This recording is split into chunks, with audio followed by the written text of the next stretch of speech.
Greetings friends, this is Survival Doc. Today I'm going to talk about a topic that I haven't heard any other survivalists or preppers talk about.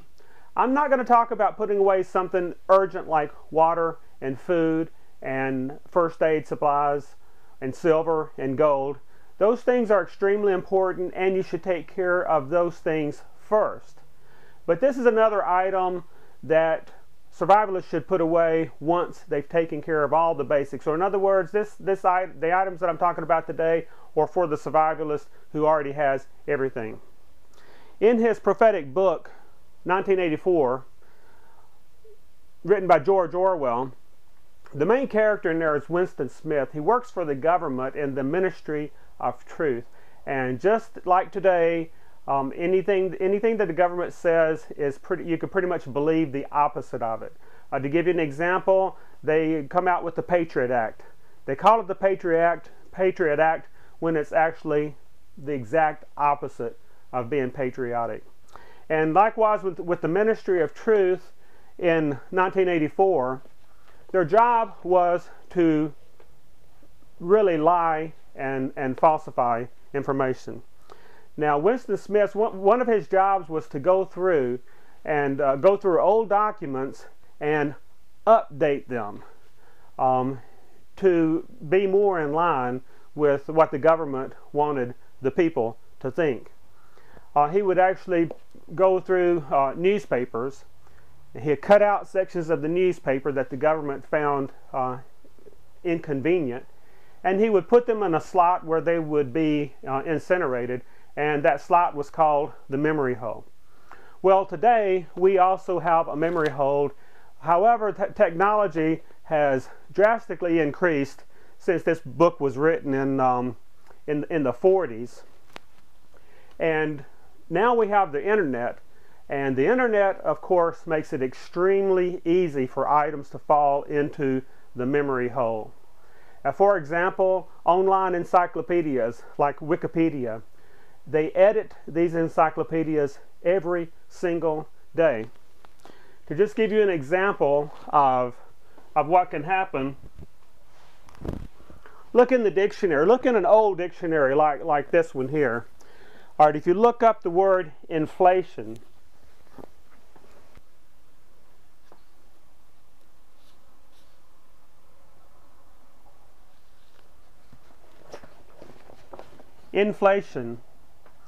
an increase in the amount of currency in circulation, resulting in a relatively sharp and sudden fall in its value and rise in prices.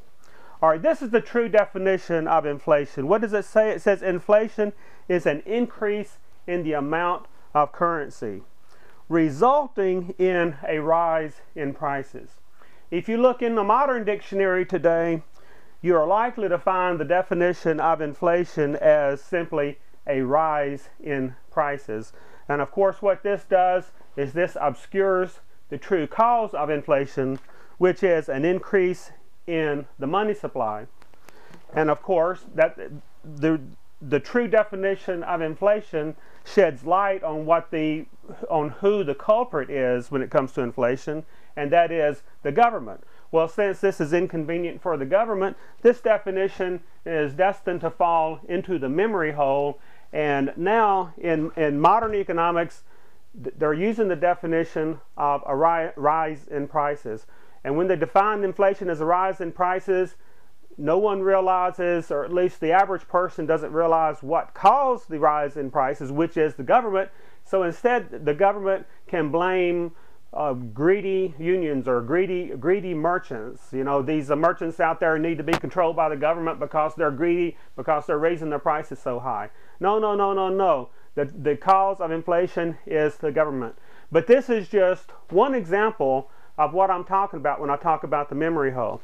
Now, getting back to how you should be preparing for the memory hole, as you can see behind me, I have these encyclopedias. These are real encyclopedias made out of real paper. The government can't go in here and make changes to what appears in these encyclopedias like they can on the internet. I believe you people who are buying your books in ebook form on the internet, I think you're making a mistake. I think it's fine if you buy just some fiction just for your pleasure reading, but if you're buying a serious book, I think that you should buy it in paper. They can actually go in to your little readers and they can make changes to the books, and they have done this before. They can actually, if the government decides to ban a book, they can actually go into your little reader and they can remove that book, or they can go in and edit that book. They can't do that with real books. All right, now the good news is this is Encyclopedia Britannica. This is actually a double set here. This is I'm only showing the one version, which is the Macropedia. It also has a Micropedia, which is a smaller set, which is more comparable to the World Book. But I bought this entire set, which included the other set, the Micropedia, which is just a more condensed version. If you look in the Macropedia, you see the articles are much longer, much more detailed. I bought this entire set here for $35 at an estate sale. Now, when these encyclopedias came out, they were thousands of dollars, and people used to actually buy these on time, and they'd take 10 years to pay for encyclopedias so their kids could have this kind of information at home. And now people are literally throwing these things out or giving them away. You can pick them up in estate sales, like I picked this one up. Sometimes you can pick them up in thrift stores, garage sales, but people are throwing these things away. Here's another one. I have World Book Encyclopedia. I bought this one because I think I paid about $15 for this at an estate sale. Same with these dictionaries. You can imagine this was a very expensive dictionary when it first came out. I bought this dictionary, I think, for $5 or less. I have other ones. I pick them up just because they are so cheap. Sometimes I pick these up for just a couple of bucks, because no one is using these books anymore. Instead, they're getting their information online, and I think that is a big mistake. Now, when the crap hits the fan, one thing you have to think about is losing your electric power, right?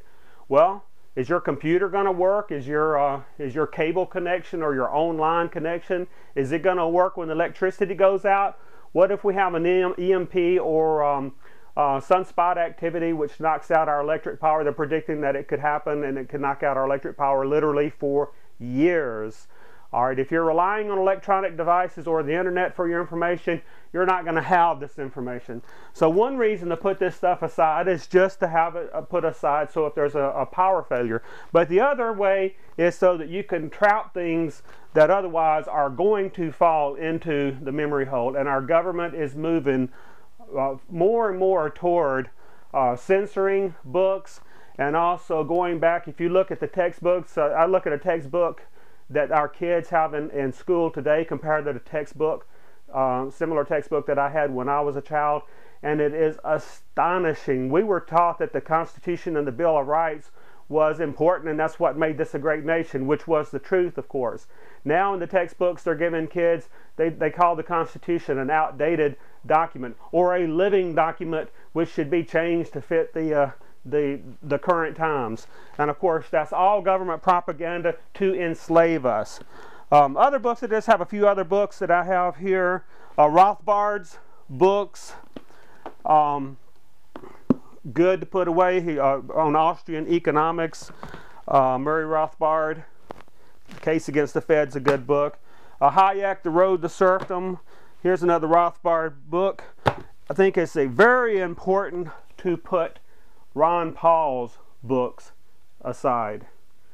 These are great. If you haven't read Ron Paul's books, I suggest that you start buying these and reading these. American history books. That's one thing that they're doing. They're going back and they're changing history. As it is said, the victories of war write the history. And of course, we're in a war for our freedom. And what do you think if the government is victorious in this war? They are going to write our history for us, and you can be sure that they're going to go back and they're going to rewrite some of this. They're already going back and calling some people like George Washington they're now calling George Washington a terrorist. Why is that? Because he was a patriot, and if you're a patriot, the government considers you a terrorist. Why? Because you are a threat to the government. So, like I said, do not take money away from your essential items like food and water, first aid supplies. Put away gold and silver. This is not top priority. This is another one of those items for the survivalist who already has everything. But I mention this because you can pick these up at garage sales or estate sales for dirt cheap.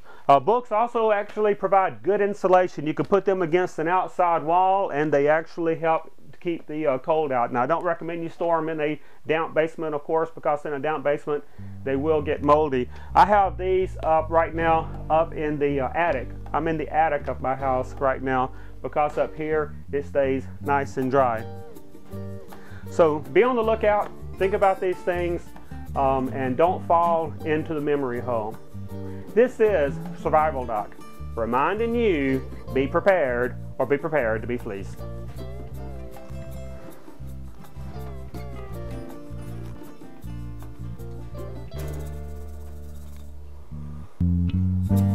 We are caught in a conspiracy, victims of a luciferic scheme.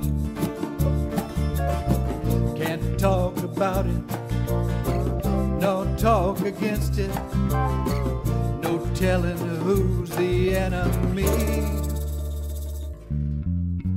Please be aware of this conspiracy.